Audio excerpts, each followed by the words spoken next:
یہ کہتے ہیں کہ اب بعض اوقات رشتہ داروں کے پاس جاتے ہیں تو کبھی جھوٹی تعریفیں ہو رہی ہیں، کبھی برائیاں بھی ہو رہی ہیں کسی کی، کبھی ادھر ادھر کی فیشن وغیرہ کی باتیں، ان چیزوں کو بنیاد بنا کر رشتہ داروں سے ملنا جلنا چھوڑ دینا کیا صحیح ہے؟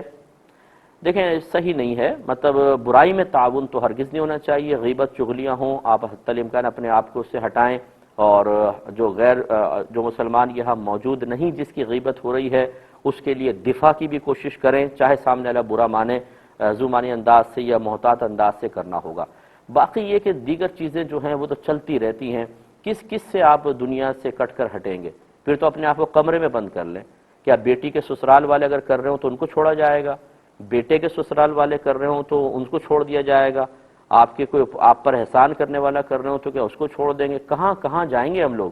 تو اس لیے ضروری ہے کہ آپ اگر اور دوسری بات یہ کہ بات یہ بھی توجہ طلب ہے کہ ہمارے سامنے ایسی باتیں کیوں کی جاتی ہیں؟ اس لیے کہ انہیں پتہ ہے کہ یہ بھی ایسا ہی ہے تو پھر کی جاتی ہیں۔ اگر آپ ایک مذہبی شخصیت ہیں، آپ کا کوئی وقار ہے، وہ لوگ آپ کی عادت جانتے ہیں بھئی یہ غیبت نہیں کرتی، یہ چغلی نہیں کرتی، یہ برائی میں نہیں ملوث ہوتی، تو پھر عورتیں ان کے سامنے کرتی بھی نہیں ہیں۔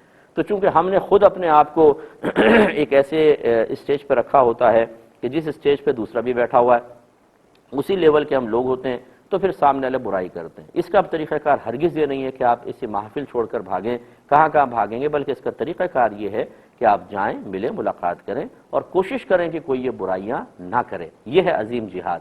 اور فرض کر لیں اگر کوئی نہیں مانتا، آپ اس محفل مجلس میں بیٹھی ہیں، اٹھ کے بھی نہیں جا سکتی ہیں، تو دل ہی دل میں برا مانتی رہیں، دل میں کراہت پیدا کریں۔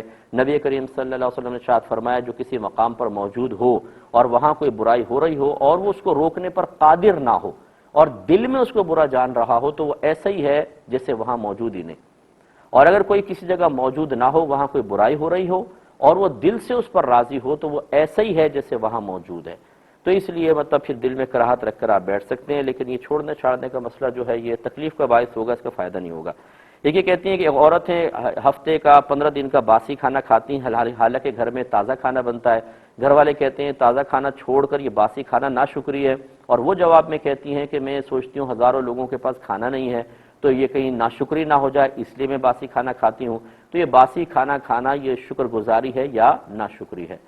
دیکھیں سب سے پہلے تو یہ دیکھا جائے گا وہ باسی کھانا مضر صحت ہے کہ نہیں۔ یہ کسی ڈاکٹر سے مشورہ کر لیں، وہ بتائیں گے کہ شدید مضر صحت ہوتا ہے، اور ہفتے ہفتے بھر کر رکھا ہوا کھانا تو یہ شکر گزاری کا یہ طریقہ ہرگز نہیں ہے کہ انسان ایسی چیز تناول کرے کہ جو اندر جا کے باڈی کے لیے خرابی کا باعث بنے۔ پہلی بات تو اس کی تصحیح کی ضرورت ہے۔ دوسری بات اگر 1-2 دن کا پرانا کھانا ہے اور اس کے ضائع ہونے کا اندیشہ ہے تو پھر اس کو کھا لیا جائے، اور اگر آپ کسی اور کو دے دیں، جیسے ماسیاں وغیرہ ہوتی ہیں یا غریب لوگ ہوتے ہیں خوشی سے لے جاتے ہیں تو پھر دوسرے کو دے دیں۔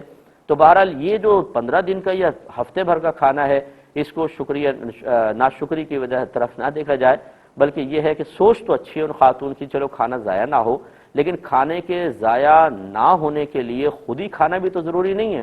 اور ہفتے بھر تک رکھتے کیوں ہیں؟ 2 دن کھائیں بس، اس کے بعد 1 دن کھایا آپ نے، 2 دن کھایا، پھر جو زیادہ بچ گیا کسی اور کو دے دیں اور آپ نیا بنا لیں۔ یہ بھی اللہ کی شکر گزاری کی ایک صورت ہے۔ تو اس لیے یہ فعل مناسب نہیں ہے ان کا۔ ایک یہ کہتی ہیں کہ کسی نے یہ کہا ہے کہ جب کوئی انسان گناہ کرتا ہے تو 6 گھنٹے تک فرشتہ کوئی گناہ لکھتا نہیں ہے کہ شاید یہ توبہ کر لے اس امید پر، اس کے بعد 1 گناہ لکھتا ہے۔ کیا یہ صحیح ہے؟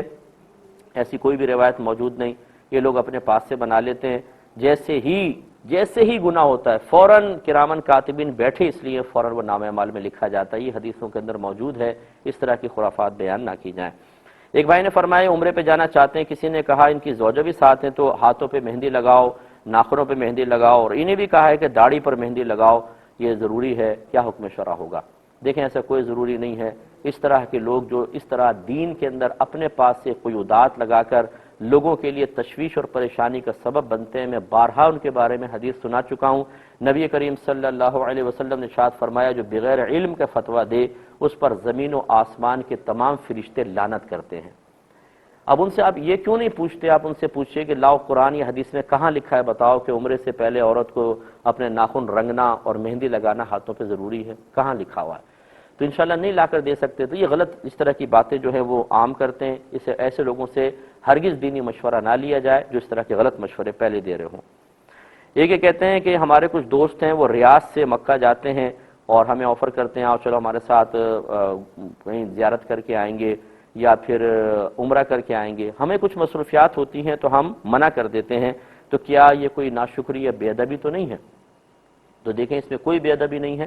ہاں اگر آپ کے دل میں یوں ہو گیا چھوڑو کون کرے عمرہ، چھوڑو کون کرے زیارت، یہ غلط چیز ہے، حقارت کے ساتھ نہیں۔ اگر آپ کی مصروفیت ہے، دل آپ کا چاہ رہا ہے کہ میں جاؤں، تو بالکل آپ منع کر سکتے ہیں، کوئی بے ادبی کا اس میں کوئی عنصر نہیں ہے، جب تک کہ آپ کی نگاہوں کے اندر حقارت وغیرہ پیدا نہ ہو، یہ بالکل آپ منع کر سکتے ہیں۔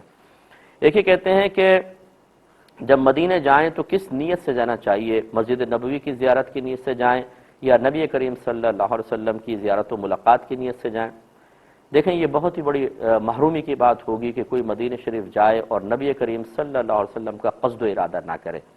حضرت با یزید بسطامی صاحب رحمۃ اللہ علیہ ایک دفعہ حج پر گئے اور مدینہ منورہ نہیں گئے، اپنے بسطام واپس لوٹے، تو کسی نے کہا کہ حضور آپ نبی کریم صلی اللہ علیہ وسلم کو سلام کیے بغیر لوٹ رہے ہیں، تو فرمایا کہ میں اس کو بہت بڑی بے ادبی سمجھتا ہوں کہ میں حج کروں اور حج کے ضمن میں نبی کریم صلی اللہ علیہ وسلم کی بارگاہ میں حاضر ہوں، میں حج کر کے واپس جاؤں گا اور نبی کریم صلی اللہ علیہ وسلم کی زیارت کے لیے دوبارہ سفر اختیار کروں گا، پھر آ کے سلام عرض کروں گا۔ یہ ہمارے اکابرین سے ثابت ہے۔ اس طرح کے اتنے واقعات میں آپ کو بیان کروں تو بہت سارا وقت نکل سکتا ہے، تو اس لیے بالکل آپ نبی کریم صلی اللہ علیہ وسلم سے ملاقات، آپ کی بارگاہ میں حاضری اور سلام کرنے کے قصد و ارادے سے آئیں، انشاءاللہ بڑی برکت ہوگی۔ اور یہ جو نبی کریم کا فرمان ہے بخاری کی روایت کہ 3 مسجدوں کے علاوہ کہیں پر بھی سفر اختیار نہ کرو، یہ میرا درس بخاری دیکھ لیجیے گا، میں نے اس کی بہت اچھی وضاحت کی تھی وہاں پر تفصیل کے ساتھ اور مستند شروحات کی روشنی میں۔ غلط اس کا مفہوم یہ پیش کیا جاتا ہے کہ 3 مسجدوں کے علاوہ کہیں کا سفر اختیار نہ کرو، بالکل غلط ہے۔ نبی کریم صلی اللہ علیہ وسلم کی زیارت کے لیے خاص قصد و ارادے کے ساتھ آئیں اور سرکار کی بارگاہ میں حاضری کا شرف حاصل کریں، انعام ملے گا۔ ایک یہ کہتے ہیں کہ سرکار کو سلام کہاں سے کیا جائے؟